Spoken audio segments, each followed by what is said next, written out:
Bienvenue pour cette exploration approfondie.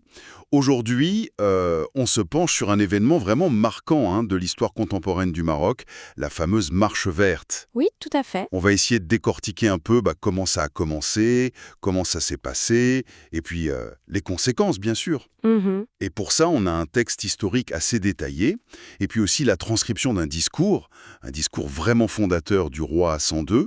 L'idée, c'est de bien saisir les faits et ce que ça signifie, quoi. Absolument. La Marche verte, celle de novembre 1975, c'est bien plus qu'une simple manif, hein. C'est un acte politique majeur, et c'est très lié bien sûr à la question du Sahara occidental, à la décolonisation qui était en cours. Oui, oui. C'est une démonstration de mobilisation populaire assez unique en son genre, faut le dire, un cas d'école en quelque sorte. Alors, entrons dans le vif sujet. Pour comprendre comment on en arrive là, à cette marche de centaines de milliers de personnes, faut remonter un petit peu. Tout commence, si je suis bien aux sources, par une démarche juridique.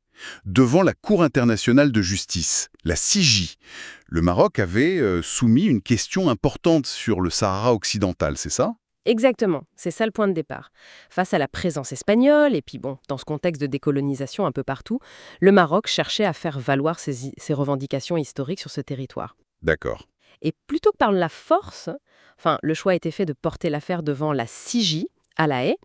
Le Maroc a déposé un dossier assez conséquent, hein, plein de documents historiques pour essayer de prouver les liens anciens entre les sultans marocains et les populations du Sahara. Et les questions posées à la Cour, elles étaient, comment dire, fondamentales? Oui, très précise et fondamentale. En gros, il y en avait deux principales. La première, est-ce que le Sahara occidental était terra nullus, c'est-à-dire une terre sans maître, au moment où l'Espagne l'a colonisé, à la fin du XIXe siècle? Mhm. Et deuxièmement, si la réponse était non, quels étaient les liens juridiques, les liens d'allégeance qui existaient entre ce territoire, ses habitants et le royaume du Maroc? C'était une façon de demander à la plus haute instance juridique mondiale de trancher sur la légitimité historique des revendications marocaines, quoi. Et la réponse de la Cour, elle arrive en octobre 75 et elle est décisive, on l'a dit.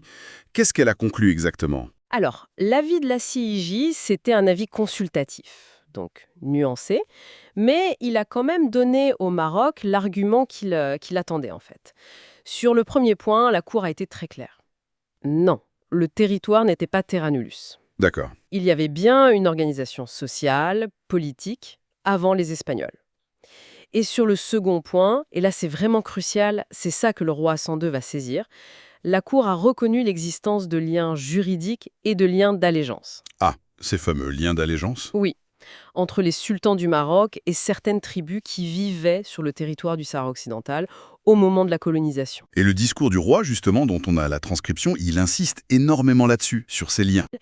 Le roi Hassan II, dans son discours qui a suivi immédiatement l'avis de la CIG le 16 octobre 1975, il met vraiment en avant ce concept de beya.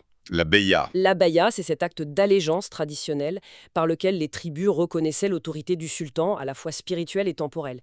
Et le roi souligne même dans son discours une spécificité marocaine. Cette beya, dit-il, était toujours consignée par écrit. Ah oui, Daiman fil Maghrib kat Mektoub. Voilà, ce qui lui donnait, selon lui, une force juridique, une force historique particulière.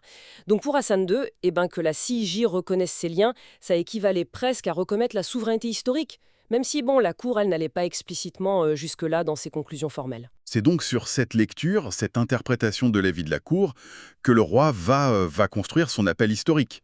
Le discours du 16 octobre, c'est vraiment le déclencheur. Complètement. C'est un discours très fort, plein de références religieuses, patriotiques. D'ailleurs, il commence par une citation du Coran. Oui, Wakal al-Jahak wa Zahaq al-Batil, Inna al-Batila kana zahuqa. Exactement. Dit « La vérité est venue et l'erreur a disparu, car l'erreur est vouée à disparaître ». Pour lui, l'avis de la Cour, même s'il est nuancé, c'est cette vérité qui vient confirmer les droits du Maroc. Et c'est là-dessus qu'il annonce l'organisation de ce qu'il baptise lui-même la Marche verte Al-Masira Al-Khadra. Une marche verte. Le choix des mots est très symbolique, j'imagine. Ah oui. Et le discours insiste, mais vraiment lourdement, sur le caractère pacifique. Tout à fait. Le vert, ça évoque l'islam, bien sûr, mais aussi la paix, l'espoir. Le roi martèle que ce ne sera pas une marche guerrière. Il parle directement à l'Espagne. Il dit bien nous n'allons pas faire la guerre à l'Espagne. Nous voulons aller pacifiquement. L'objectif qui est affiché, c'est une mobilisation populaire énorme, civile, pour aller à la rencontre de nos frères au Sahara, pour matérialiser ces liens reconnus par la CSG, mais de façon pacifique. C'est une forme de pression, en fait. Une pression populaire, symbolique. Exactement, pour pousser l'Espagne à accélérer le processus de rétrocession. Et les chiffres qu'il annonce dans ce discours, c'est juste énorme. On parle pas d'une petite manif de quartier, là. Non, non, l'échelle est colossale. Le roi donne un objectif très précis, 350 000. 350 000 volontaires civils. Il le répète plusieurs fois, c'est une véritable marée humaine qu'il imagine. Incroyable.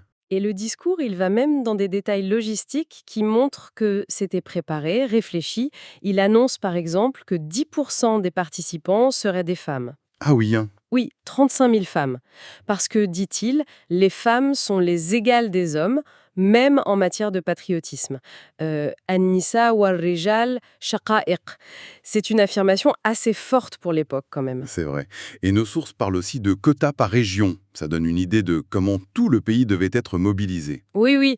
Le discours détaille même les contingents attendus pour chaque province du royaume. Il cite les grandes villes, 37 000 volontaires de Casablanca, 30 000 de Marrakech, 25 000 de Fès, jusqu'aux plus petites provinces qui devaient fournir quelques milliers de personnes. Ça montre bien la volonté de faire participer toute la nation. Et la logistique derrière. Il évoque des milliers de tonnes de nourriture, 11 millions de litres d'eau, des milliers de litres de carburant, des centaines de médecins, d'infirmiers, des ambulances. L'organisation se devait d'être impeccable.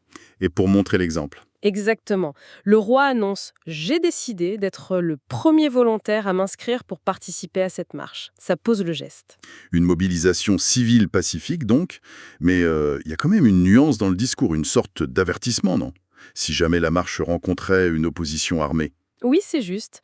Tout en répétant que c'est la paix, avec l'Espagne, nos sources estiment qu'il y avait à peu près 35 000 soldats espagnols au Sahara à ce moment-là. Mhm. Et en disant même vouloir serrer la main des soldats espagnols, le roi ajoute une condition. Si les marcheurs tombaient sur une force armée autre que l'armée espagnole, là on pense évidemment au Front Polisario, même s'il n'est pas nommé, Oui. alors le Maroc se défendrait. Il dit, si nous trouvons devant nous autre chose que les Espagnols, alors nous nous défendrons et même nous passerons à l'offensive. C'est un équilibre assez délicat, quand même. Une main tendue aux Espagnols, mais une grande fermeté face à toute autre position. Précisément. Mais tout de suite après, le roi exprime sa conviction profonde que personne n'osera tirer sur une foule pareille. Il met en avant la foi, le symbole, l'arme unique des marcheurs, il insiste là-dessus, ce sera le Coran. Chacun doit en emporter un. Le Coran comme seule arme. Oui, il dit « Il n'y a pas d'homme sur la surface de la terre, civilisé ou pas, qui puisse donner l'ordre de tirer sur 350 000 personnes qui n'ont à la main que le livre de Dieu. » C'est très fort comme image. Et il termine cette partie sur un hadith bien connu, « Innamal a'malu binniyat » les actes ne valent que par leurs intentions, pour souligner la pureté supposée de l'intention marocaine dans cette démarche. Bon, l'appel est lancé le 16 octobre, avec cette force symbolique et puis cette organisation millimétrique qui est annoncée. Concrètement, sur le terrain, ça se passe comment? Comment cette mobilisation immense prend forme? Alors, ça s'enchaîne très très vite. L'appel a un écho populaire énorme dans tout le Maroc. Apparemment, les centres d'inscription des volontaires sont pris d'assaut. Et en quelques semaines seulement, l'État marocain réussit à rassembler, à transporter, à équiper ces centaines de milliers de personnes vers le sud du pays, principalement autour de la ville de Tarfaya, qui était juste au nord de la frontière de l'époque avec le Sahara espagnol. C'est une prouesse logistique en soi. Ah oui, clairement. Mobiliser autant de monde en si peu de temps, c'est impressionnant. Et juste avant le grand départ, le roi intervient une nouvelle fois, c'est ça? Oui, le 5 novembre 1975. Depuis Agadir, il fait un autre discours, plus court celui-là, mais tout aussi chargé d'émotions, et il s'adresse directement aux volontaires qui sont massés à Tarfaya. C'est le dernier encouragement avant le moment M. Et qu'est-ce qu'il leur dit? Selon la transcription qu'on a, il leur dit quelque chose comme « Mon cher peuple, demain si Dieu le veut, tu franchiras la frontière. Demain si Dieu le veut, la marche s'élancera. Demain si Dieu le veut, tu fouleras une terre qui est tienne. Tu toucheras un sable qui est tien. Tu embrasseras un sol qui fait partie intégrante de ton cher pays. » C'est vraiment fait pour galvaniser les troupes, si on peut dire. On imagine l'ambiance. Et donc, le lendemain, 6 novembre, c'est le grand jour. L'immense cortège se met en route. Nos sources disent que c'était très organisé. Oui, le texte historique qu'on a consulté décrit bien ça, les 350 000 marcheurs venus de partout au Maroc qui s'ébranlent depuis Tarfaya dans un ordre et une organisation remarquables, hein. C'est les termes utilisés, Bentiza, Moutindi, Moumeyez. Ils franchissent la frontière, qui est plus symbolique qu'autre chose à ce moment-là, et ils pénètrent de quelques kilomètres à l'intérieur du Sahara qui est encore sous administration espagnole. L'image doit être saisissante. Ah oui, imaginez, hein, une marée humaine pacifique avec des Korans, des drapeaux marocains et en face les lignes de l'armée espagnole qui, comme le roi l'avait un peu prévu, n'interviennent pas militairement, elles laissent faire. C'est une démonstration de force populaire, symbolique, vraiment impressionnante. Mais alors, ce qui est surprenant peut-être, c'est que cette marche, elle ne dure pas longtemps du tout. Elle est même très courte. Étonnamment courte, oui. C'est ça aussi qui est stratégique dans l'affaire. L'objectif, ce n'était pas une occupation militaire ou de s'installer durablement. C'était vraiment un coup de pression. Politique, diplomatique, mais maximal. Et très vite, dès le 9 novembre 75, 3 jours après le départ seulement. oui, 3 jours à peine après avoir franchi la frontière, le roi à 100 secondes annonce que la marche a atteint ses objectifs. Et il donne l'ordre aux volontaires de faire demi-tour, de revenir à Tarfaya. 3 jours, c'est fulgurant. Mais alors comment on explique ça?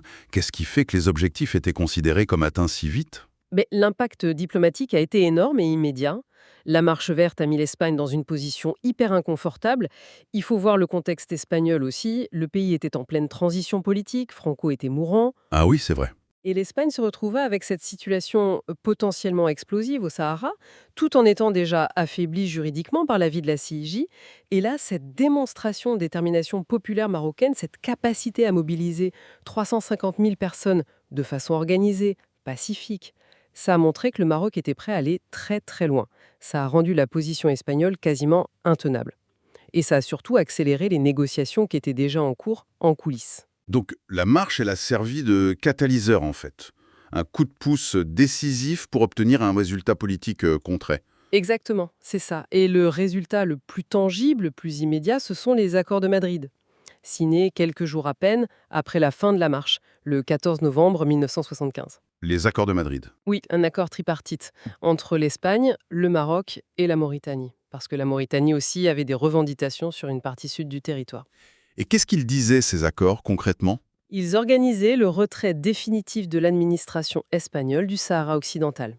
Ça devait être fait au plus tard le 28 février 1976. Et surtout, ils prévoyaient le transfert de l'administration du territoire. La partie nord, la Saguia El Famra, passait sous administration marocaine, et la partie sud, le Rio de Oro, passait sous administration mauritanienne. D'accord. Bon, après, petit détail historique important, la Mauritanie, elle, va se retirer du conflit et du territoire quelques années plus tard, en 1979, ce qui laissera le Maroc administrer la quasi-totalité du Sahara occidental. Mais en 1975, pour le Maroc, ces accords, c'était la concrétisation de ce qu'il appelle la récupération de ses provinces du Sud. C'est fascinant de voir comment une action populaire d'une telle ampleur, mais aussi soigneusement orchestrée, et basée sur une interprétation du droit international, a pu aboutir si vite à un accord politique majeur. C'est vraiment une combinaison de facteurs, je pense. Il y a la légitimation par l'avis de la CIJ, même si elle est interprétée de manière, disons, extensive par le Maroc. Il y a la puissance du symbole de cette mobilisation populaire pacifique. Il y a l'organisation logistique impressionnante qui montre la capacité de l'État marocain. Et puis, il y a le contexte politique espagnol très particulier à ce moment-là. La marche verte, ça a été le point culminant, le coup de Jarnac si on veut, qui a fait basculer la situation. Bon, si on essaie de résumer un peu les points clés de tout ce qu'on a vu. On a d'abord le contexte juridique, avec cet avis de la CIJ qui reconnaît des liens d'allégeance historique, la fameuse Baya, et ça sert de base, de socle juridique et moral à l'initiative du roi Son II. C'est ça. Ensuite, on a détaillé l'organisation et la nature vraiment unique de la marche verte elle-même. 350 000 civils, un chiffre énorme, dont 10% de femmes, ce qui est souligné. Une logistique colossale derrière, un caractère pacifique qui est martelé, répété, mais avec quand même cette réserve pour la légitime défense. Et puis le symbole très fort du Coran comme seule arme. Et enfin, on a vu comment cette action, spectaculaire mais finalement très brève, a mené directement aux accords de Madrid et au retrait espagnol du territoire. C'est une excellente synthèse, oui. Et peut-être pour prolonger un peu la réflexion, il y a une question qui reste un peu en suspens, qui va au-delà de nos sources directes d'aujourd'hui. Oui. C'est de se demander si on replace cette marche verte dans le contexte plus large de l'époque, les années 70, avec tous les mouvements de décolonisation, les revendications territoriales un peu partout.